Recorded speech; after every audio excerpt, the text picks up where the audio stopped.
Um, Hello, I'm David.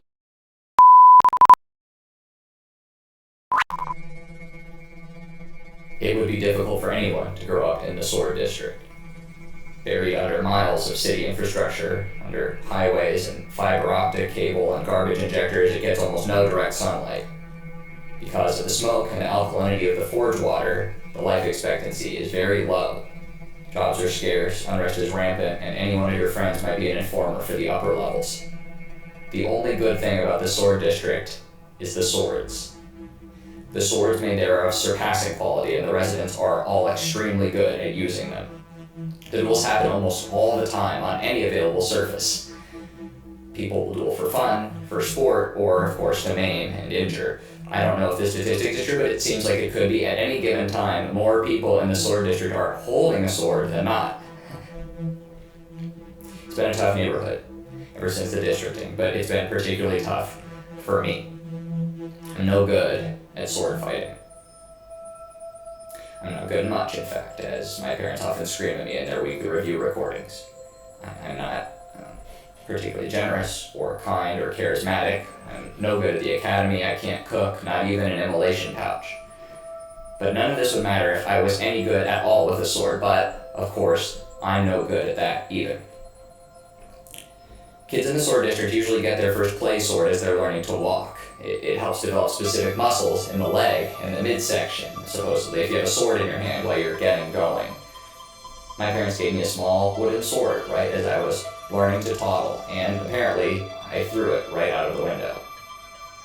It hit a merchant who was on the board of watchers, and he took my family's milk allowance for a month. It's never gotten better.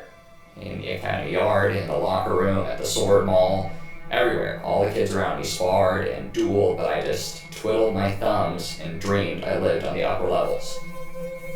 But the only way to get up there, of course, is to win the gauntlet at the annual death parade, and good luck doing that without at least one sword in your hand. But I dreamed, and I wished. And my dream found a shape when I turned 15. If only, I thought, I could grow a third arm right in the middle of my chest.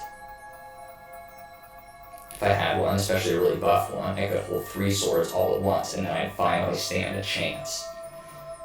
Maybe it was my focus and my drive, maybe it was the irradiated birds that always shit on me when I walked outside, but somehow it started working.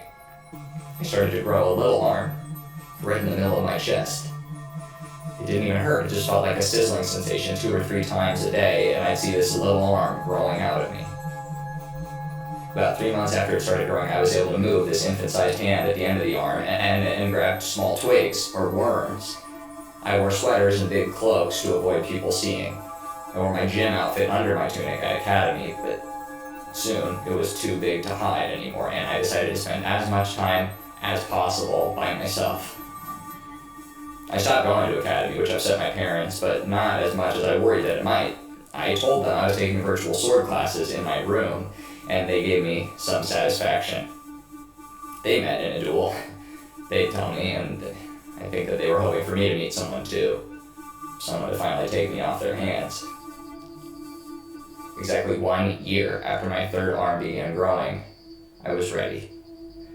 I walked with flair into Blade Park and unclasped my cloak, revealing my 3 arms holding 3 of my parents' best scimitars. I was wearing a tank top with a hole cut in the center so that all my sleeve lengths would match.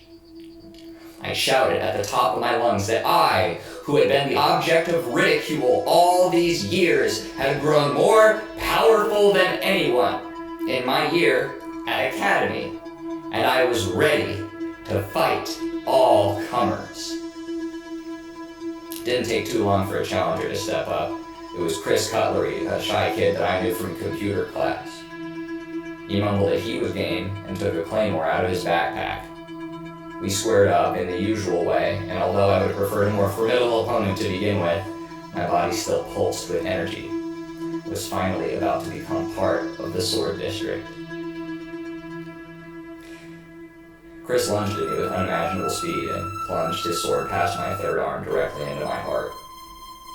Strangely, as I began bleeding to death in the middle of the park, all I could think about was whether this was the fastest that anyone had ever died in sword combat. It didn't seem like anyone could have died faster, but then again, whenever you think something like that, there's always someone ready to defy your expectation.